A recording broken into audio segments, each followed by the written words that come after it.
이제 Senate plans vote to hold Fauci in contempt for refusing to answer COVID-19 questions 이렇게 써 있는데요.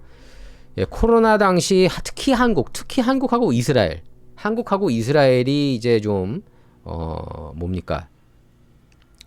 기득권 파워가 제일 센 국가들이라고 볼 수가 있겠습니다. 뭐 어떻게 보면은 딥스테이트 실험장들이 바로 그 두 개 국가라는 얘기도 있어요. 어쨌든 뭐 이재명 정부는 이스라엘 싫어하지만 어쨌든 코로나 사태 당시 미국 방역 대통령처럼 군림했던 게 앤서니 파우치 박사 아니겠습니까? 근데 파우치가 비공개로 작성했던 1100페이지가 넘는 일기가 공개됐어요. 그래서 이 일기를 보면은 파우치가 대중 앞에서 만들어냈던 신중하고 객관적인 과학자 이미지하고는 전혀 다른 모습을 보여주고 있습니다. 그래서 이번 자료는 연방상원 국토안보위원장인 랜 파월 의원이 공개했죠. 그래서 일기가 2019년 12월부터 파우치가 정부에서 퇴직한 2022년 12월까지 내용을 담고 있고요.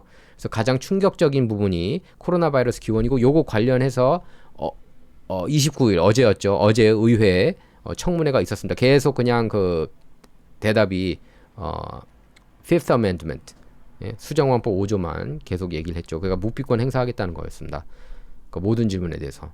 그러니까 카펫이 무슨 색깔이야, 넥타이가 무슨 색깔이야, 묵비권 행사하겠습니다. 그랬습니다. 아주 어처구니 없는 쇼가 이루어졌는데, 파우치는 2020년 1월 말 이미 정상급 바이러스 전문가들로부터 바이러스가 자연적으로 발생하지 않았을 가능성을 전달받았어요. 또 당시 회의에 참여한 전문가들 가운데 일부는 바이러스 특정 구조가 인위적으로 만들어진 것처럼 보인다, 이런 의문을 제기했습니다. 그러니까 중공이 일부러 만들었고, 누가 만들었습니까? 저는 누가 생각하느냐? 딱 결론부터 말씀드릴게요. 저는 코로나19 팬데믹을 파우치가 만들었다고 봅니다. 왜? 파우치가 예산을 중국한테 줬고 우한 연구소한테 줬고 게인 오브 펑션이라고 그래가지고 거기 바이러스를 강화시키는 그런 실험을 하게 만들었어요. 이 미친 인간이. 저는 파우치가 고의적으로 코로나19 팬데믹을 퍼뜨렸을 가능성도 저는 배제하지 못하고요. 그렇게 해가지고 트럼프 대통령을 낙선시켰다고 저는 봅니다. 예, 그렇게 보는 게 맞고, 그리고 인구 감축 어젠다도 저는 들어갔다고 보고, 저는 그렇게 봐요. 예, 안 그러면 설명이 안 돼요. 여기 그렇게 보면은 설명이 됩니다. 모든 게. 그래서 파우치 자신도 얘기를 했어요. 일기장을 보면은 우한 수산시장이 바이러스 최초 발생지가 아니라고 생각하는 대목이 나왔어요. 예. 그런데 이제 실험실 유출 가능성은 음모론처럼 취급하고, 예, 자연 발생설이 사실상 확정된 것처럼 얘기하고, 최소한 연구소에서 만들었을 가능성이 열려 있었고 추가 조사가 필요하다고 솔직하게 밝혔어야죠. 예. 그런데 그런 불확실성을 국민한테 제대로 전달하지 않았고, 마스크 안 쓰는 사람들은 인간도 아닌 것처럼 취급하고, 백신 다 맞아야 된다고. 그거 아세요, 여러분? 파우치가 또 숨긴 내용이 있어요. 일기장에서 보면은 파우치도 코로나19 백신을 맞고 자기도 죽을 뻔했대요. 너무 크게 그 부작용에 시달렸다고 그럽니다. 여러분께서 그 코로나19 백신 맞고 시달리신 분 많지 않습니까? 네? 저는 참고로 안 맞았어요. 저는 정부에서 그렇게 권유하는 거는 절대 맞고 싶은 마음이 없습니다. 예. 그러니까 정부가 뭘 하려고 할 때는 항상 의심을 해야 돼요. 얘네가 이거 왜 하려고 그러지? 예? 왜 하려고 그러지? 하고. 그러니까 파우치가 2021년이 돼서야 누구도 기원을 100% 확신할 수 없다면서 철저한 조사 요구했는데, 다 늦은 뒤에 그렇게 얘기를 한 거죠. 그 사이 실험실 유출 가능성을 제기한 사람들은 어떻게 됐습니까? 예? 완전히 매장당했잖아요. 음모론자라느니 반과학주의라느니. 파우치가 뭐라고 그랬어요? 내가 과학이라는 얘기까지 했습니다. 내가 과학이다. 이런 건방진 인간이 어디 있습니까? 예? 그리고 하버드 의대, 스탠퍼드 의대 이런 사람들이 다 얘기했어요. 코로나19 백신 문제 많다. 팬데믹 이거 이상하다. 팬데믹 동안에 또 그 플루, 독감 환자가 별로 없지 않았습니까? 그러니까 이상하다는 거예요. 그리고 언론 보도에 대해서 집착하고, 자신의 유명세에 대해서 집착하고, 예? 2020년 5월 유명세가 폭발적이라면서 당시 자기가 미국에서 가장 유명하고 내가 제일 인기 많아 막 좋아하는 게 나와요.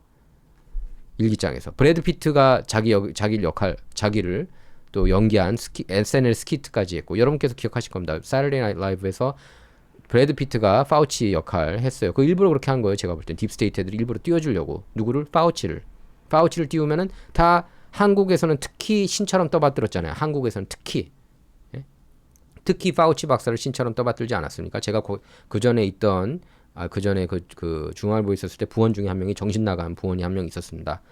이 사람도 정말 그냥 답답해가지고 완전 급진 좌파였는데, 예? 그냥 파우치 존경하고 빌 게이츠, 예? 좌파 언론 모르니까, 예? 솔직히 무식하니까. 예. 그러니까 그분이 이제 솔직히 너무 안타까운데 무식하고 이게 답답하더라고요. 저는 어떻게 그거를 그냥 그 직업대로 다 믿을 수 있나 확인해야지 자기가.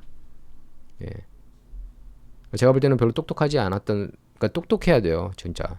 예. 그 사람은 확실하게 똑똑하지 않은 사람이었는데 어쨌든 그 미국에서 가장 유명하고 가장 많이 언급되는 사람이라고 세계에서 가장 알아보기 쉬운 사람이 됐다고 너무 좋아하는 내용이 또 나옵니다. 그 일기장에. 그리고 또 유명 인사들이 보낸 이메일. 나 카다시안하고 친해. 카다시안 알죠? 킴 카다시안. 그 카니에 웨스트 전부인. 친해 막 이런 거 너무 좋아하고. 야, 바바라 스트라이샌드. 나 오늘 누구랑 통화했는지 알아? 바바라 스트라이샌드. 그리고 자기는 사람들 보고 밖에서 사람들 만나지 말라면서 지는 신나게 만나고 다녔어요, 사람을. 유명 인사들. CNN 그 제이크 태퍼 저녁 식사에도 초대받고. 다른 사람들한테는 사람들 만나지 말고 집에만 가라고 하면서. 저기랑 똑같지 않습니까? 게빈 뉴섬이 프렌치 런드리 가가지고 거기 고급 식당 몇천 불치 사 먹지 않았어요, 거기서? 그러니까 이메일, 파우치, 가면, 그리고 벽화, 초상화, 인형까지 세세하게 기록했습니다, 자기가. 야, 나 이렇게 인기 많다. 사람들이 나 이렇게 존경해. 그러면서 나 얼마나 사람들이 좋아하는지 알아? 나를 신처럼 떠받든다 지금. 난리 났다. 그러니까 이런 거에 굉장히 신경 쓴다는 걸 느낄 수가 있었습니다. 일기장을 보면은 스타성. 제발 사람이 나한테 관심을 가져줬으면 좋겠다. 이런 게. 예. 그러니까 황당한 거죠. 예, 저는 파우치 처음부터 마음에 안 들었어요. 예, 처음부터 마음에 안 들었습니다.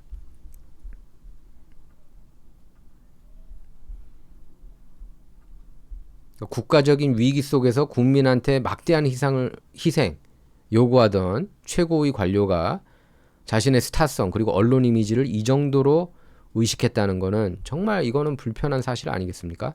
그러니까 자기 그 유명세를 그렇게까지 막 신경 쓰는 게 참 한심하더라고요. 예.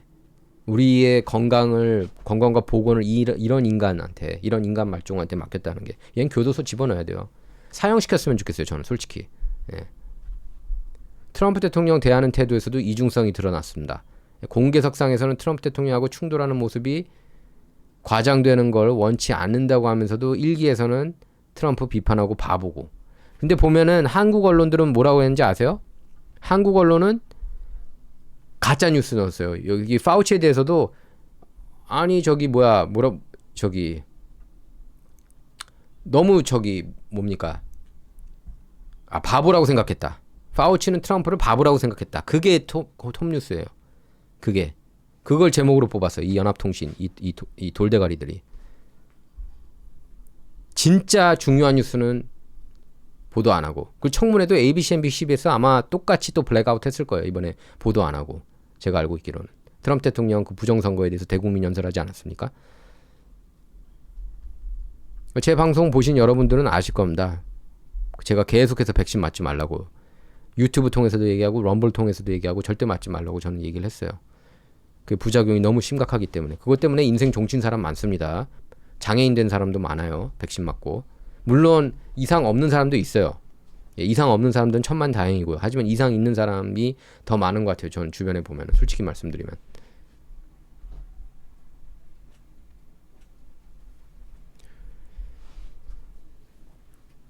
그러니까 다른 사람들은 돌대가리다 바보다 이러면서도 자신의 판단에 대해서는 놀라울 정도로 관대했고요.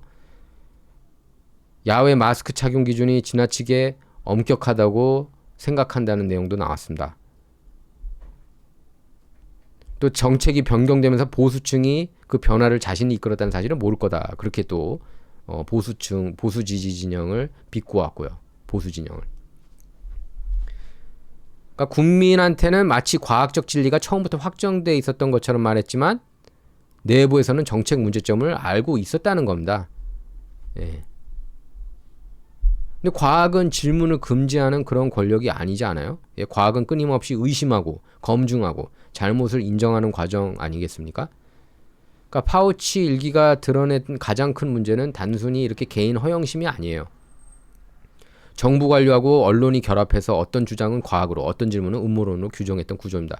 이런 걸로 지금 그 트위터에서 다 많이들 날리지 않았습니까? 유튜브에서도 스트라이크 엄청 당하고 제 첫 번째 유튜브 스트라이크가 저거였어요. 코로나19 백신 관련해서, 코로나19 팬데믹 관련해서.